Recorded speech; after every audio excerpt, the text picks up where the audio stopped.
শুভ পঞ্চমী। পঞ্চমীর সকাল সকাল বেরিয়ে পড়লাম আমি আর রূপু। প্রচণ্ড রোদ, রূপু ছাতা নিয়ে নিল যাতে না কালো হয়ে যায়।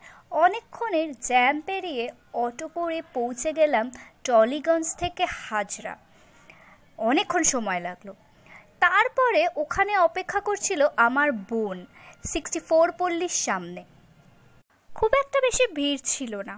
কাপলদের তাতে ফটো তোলার ধুম দেখে অবাক হলাম। সে কি পোজ! আমরাও ছাড়লাম না, বিভিন্নভাবে পোজ দিয়ে ফটো তুলতে শুরু করলাম।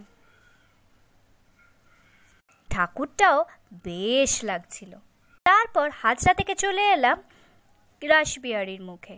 সেখানে রূপু তো সেলফি পোজ দিতে একদম ওস্তাদ যাকে বলে। কোল্ড ড্রিঙ্কস খেতেও ভুললো না। তারপর চলে এলাম বাদামতলা আসার সঙ্গ। এখানে একটু ভিড় পেয়েছিলাম, কিন্তু ঠিক আছে, মানে রাত্রের থেকে অনেকটাই কম। প্যান্ডেলটাও বেশ লাগছিল,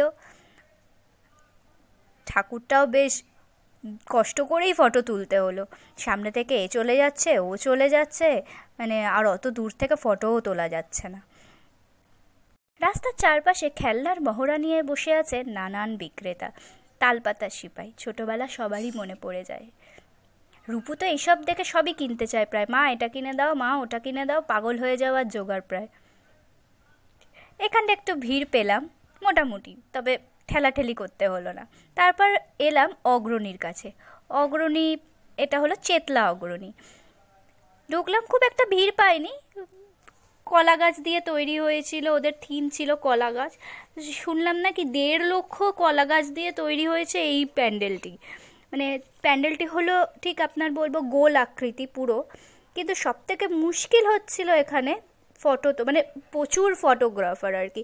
চ্যানেলের বাইরেও প্রচুর আমাদের ফটোগ্রাফার ওখানে মজুদ ছিল। মানে একজন ফটো তুলতে গিয়ে একজনের, মানে বেশিরভাগ প্যান্ডেলের ছবির থেকে উঠে আসছিল তাদের পিঠ, তাদের চুল। তারপর প্যান্ডেলটা যেহেতু গোলাকৃতি, প্যান্ডেলটাকে ঘিরে প্রায় 20 থেকে 25 জন গার্ড এক হাত ছেড়ে ছেড়ে দাঁড়িয়ে আছে, তাই যাতে প্যান্ডেলটাকে কেউ টাচ না করতে পারে। ও তাদেরকে পেরিয়ে ফটো তোলা খুবই মুশকিল হলো। সত্যি কথা বলতে এইসব ফেমাস পুজোগুলোর ফটো তোলা খুবই মুশকিল হয়। সকাল বলে তাও হয়তো একটু মানে তুলতে পেরেছি, মেনলি আপনাদের দেখাবো বলেই সকালে বেরিয়েছি। রাত্রে হলে সেটা দেখতে পারতাম না। আর ফটো তুলতে গিয়ে যেটা খুব হয় যে ফটোই তোলা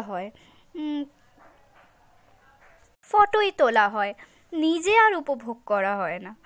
তো সেটা ছাড়তে পারছিলাম না, নিজে উপভোগ করতে চাইছিলাম। রাস্তার এক ধারে দাঁড়িয়ে দেখুন কীরকম। এখন আমরা চলে এসেছি সুরুচি সঙ্গের কাছে, যেটা হলো নিয়ালিপুর পেট্রোল পাম্পের কাছে। এটা আমরা ঢুকে পড়বো এবারে সুরুচি সঙ্গের পুজোর মণ্ডপে। এখানেও খুব একটা ভিড় ছিল না, কিন্তু বেশ কায়দা করেই সবাইকে ঢোকাচ্ছিল। খুব বিরক্ত লাগছিল ফাঁকা হওয়া সত্ত্বেও। এই রেলিং পেরিয়ে ওই রেলিং পেরিয়ে ফাইনালি ঢুকলাম সুরুচি সঙ্গের প্যান্ডেলে। ভালো লাগলো যে এসির হাওয়া পেলাম। খানিকক্ষণ ওখানেই অনেকক্ষণ দাঁড়িয়েছিলাম, খুব গরমের মধ্যে ছিলাম, রোদ্দুর ছিল। এটা করেছে আবার পৃথিবী আবার শান্ত হবে, মানে আমাদের এই যে এত দুর্যোগ, এত বন্যা, এত সমুদ্রের উথাল পাথাল, এই সব পেরিয়ে পৃথিবীকে বলছে, পৃথিবী রাগ হয়ে, এই যে এত রাগ পৃথিবীর, তো পৃথিবীর রাগ আবার শান্ত হবে। তারপরে অনেকগুলো পূজা মণ্ডপ দেখেছি, কিন্তু পূজা মণ্ডপগুলোর আর ফটো তোলার মতন সেরকম কিছু ছিল না। রূপু এখানে খুব মজা করলো। রূপু কোনো দিন দেখেনি, বায়োস্কোপে পুরোনো দিনের ছবি দেখছিল। ওকে একটুখানি মজা দিলাম যে দেখ আমরাও ছোটোবেলায় কি করেছি।